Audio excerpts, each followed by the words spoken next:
பரிசுத்த நாமத்துக்கு ஸ்தோத்திரம். இன்றைய தினத்துக்கான தேவனுடைய வார்த்தையானது 27ஆம் சங்கீதத்தில் 10வது வசனத்தை நான் பார்க்கும் பொழுது, என் தகப்பனும் என் தாயும் என்னை கைவிட்டாலும் கர்த்தர் என்னை சேர்த்து கொள்ளுவார் என்று சொல்லி பார்க்கிறோம். கர்த்தர் என்னை சேர்த்து கொள்ளுவார்.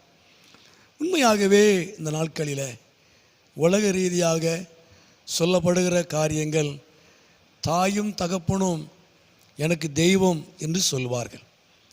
உண்மையாகவே இந்த நாட்களில் தாயினுடைய அன்பை விட எந்த அன்பும் இல்லை என்று சொல்வார்கள், உண்மை. ஆனால் ஆண்டவர் சொல்லுகிறார், அந்த அன்பே மாறிடும் என்று சொல்கிறார். தாயும் தகப்பனும், என் தகப்பனும் என் தாயும் என்னை கைவிட்டாலும் என்று சொல்லப்படுகிறார். உண்மையாகவே இந்த நாட்களில் அநேக குடும்பங்களிலே பெற்றோர்கள் ஒரு பிள்ளைக்கு விரோதமாய் ஒரு பிள்ளைகளுக்கு சாதகமாய் செயல்படுகிற காரியங்களை பார்க்கிறோம், கேள்விப்படுகிறோம். எல்லாம் பிள்ளைகள் தான். எல்லாரிடத்துலையும் ஒரே அன்பு காட்டுவதில்லை. வேதமும் அதைத்தான் சொல்லுகிறது. என் தகப்பனும் என் தாயும் என்னை கைவிட்டாலும் என் தேவன் என்னை சேர்த்து கொள்ளுவார் என்று வேதம் சொல்லுகிறது. உண்மையாகவே இந்த நாட்களில் தேவன் ஒருவர் மாறாதவர், கர்த்தர் ஒருவர் தான் மாறாதவர். உண்மையாகவே நம்ம மேலான அன்பு என்று நினைக்கக்கூடிய,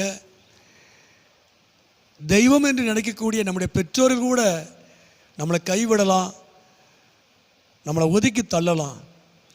ஆனால் தேவன், உங்களை அழைத்த தேவன், நீங்கள் தேடுகிற தேவன், அவர் உங்களை சேர்த்து கொள்ளுகிற, உங்களை அரவணைத்து கொள்ளுகிற, உங்களிடத்தில் அன்பு காட்டுகிற ஒரு தேவனாக இருக்கிறார். தொடர்ந்து நம்ம ஏசாயாவில் கூட வாசிக்க முடியும். 49:15 ஸ்திரியானவள் தன் கற்பத்தின் பிள்ளைக்கு இறங்காமல் தன் பாலகனை மறப்போலோ, அவர்கள் மறந்தாலும் நான் உன்னை மறப்பதில்லை என்று சொல்கிறார். உன் பெற்றோர்கள் உன்னை மறந்தாலும் நான் உன்னை மறப்பதில்லை என்று வேதம் சொல்லுகிறது. யோசுவாவை வாசிக்கிறோம், நான் உன்னை விட்டு விலகுவதும் இல்லை, உன்னை கைவிடுவதும் இல்லை என்று சொல்லி வேதத்தில் வாசிக்கிறோம். உண்மையாகவே இந்த உலகத்தில் மேலான அன்பு, ஒரு தெய்வம் என்று சொல்லக்கூடிய பெற்றோர்களே நம்மை கைவிட்டாலும், நம்மை ஒதுக்கி தள்ளினாலும், உங்களை கைவிட்டாலும், உங்களை ஒதுக்கி தள்ளினாலும் தேவன் உங்களை புறக்கணிக்காதவர், தேவன் உங்களை தள்ளாதவர், தேவன் உங்களை சேர்த்து கொள்ளுகிறவர்.